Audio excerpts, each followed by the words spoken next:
Hello everybody and welcome to another guide and tutorial for the golden shot. Difficulty level is medium, and now we're going to have a look at the Yongsan Gardens.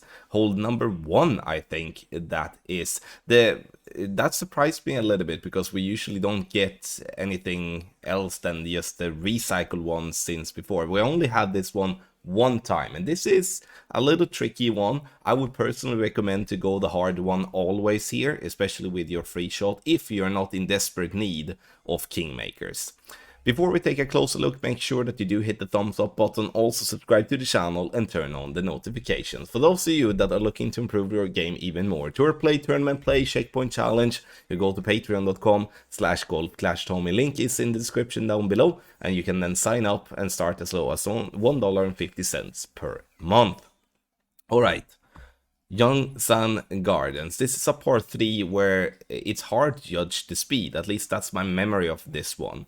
But with the massive size of the rings on the green, it's gonna be no problem with the guide that we do have. Onyx chest as the hole-in-one, fire chest as the yellow ring, scarlet chest as the red ring, topaz chest as the light blue ring, and nature chest as the dark blue ring. Press the question mark on the top right to get to the frequently asked questions. If you have any more questions, you can then send a ticket to the Golf Clash support. Obviously, if you have any errors, you send in a ticket as well. Alright. And there we do have that. We have the Golden Wood Club on top here above my face. We do play mid +10 always, and that is in no matter what type of wind direction we do have. Landing position is going to be the following. We are having the white ring by the edge of the stone wall with the ball guideline aimed at the hole. Then we're adding spin. So very important that you set this position up before spin. It is hard to judge the ball guideline from this distance, but that's the best type of reference points we can actually have on this part 3. Let's have a look at the videos, and we're starting with video number 1. 3.7 miles per hour, moving the target more right, white ring by the stone wall, ball guideline, trying to estimate that to be right at the pin. Then we're setting the spins. 2.2 top spin is what I'm using, 3.7 miles per hour is 1.8 rings, and we are always going to pull over the bullseye here as well. You can see here now that we are getting into the min line, and if that happens, this is what we're going to do. We're going to use that amount of our underpower, and the reason also why I'm actually displaying this type of underpower here on the screen, because if we're not doing the underpower, we will not get the ball to stop in time if we're not reducing the topspin. So that is an important thing to have in mind, that in tailwind that can happen, not happens all the time, but in the higher winds that can happen. Red ring, it is, and we are moving on to the next one. 2.5 miles per hour. Now you can see we still have a tailwind, but you can also notice here that we are not gonna pull into min club. So it's all only in some tailwinds and only in some wind strength that's going to happen. All right, top spin.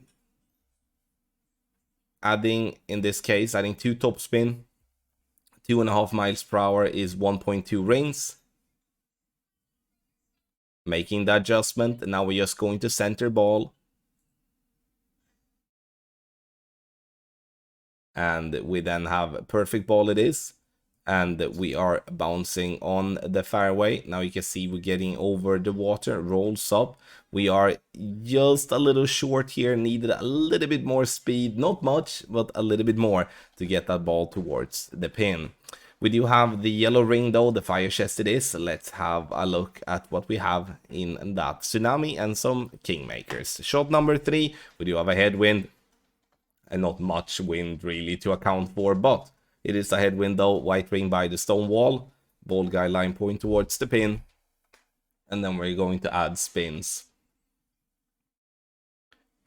There we go. Don't spend too much time on finding your landing spot, because that could mean that you're going to time out. It feels just so extremely important, not important, seemingly unnecessary to time out on a shot like this. 2.2 miles per hour is 1.1 rings, so we're not adjusting much, but a little bit it is. And we center the ball, and we're gonna hit. Perfect. Perfect it is. and it bounces on the fairway over the water. We like this camera angle. Maybe coming in a little bit too hot though, but we're still dropping dead center for the hole-in-one. Let's see what we do get in the chest. Oh, right, now I've already gotten the hole-in-one chest, so we are having the topaz chest instead, which is not really gonna give much value in terms of content. Let's see, we do have the young list and a couple of kingmakers. Now, the last shot here, now we set it up like I've explained so many times already. Before spin, white ring by edge of the stone wall with the ball guide aim at the hole, then we're adding spins. Using 2.3 top spin, approximately 3.3 miles per hour, is 1.6 rings. Setting the pull angle correctly, making the adjustment, center the ball and hit. Perfect.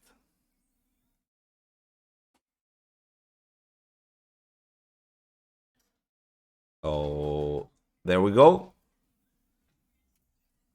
The ball bounces on the fairway over the water and it rolls down, comes in maybe a tad too hot, but still dead center, and we're dropping that one for a hole-in-one. Let's see what we're getting in the Onyx chest that is besides the 8 kingmakers.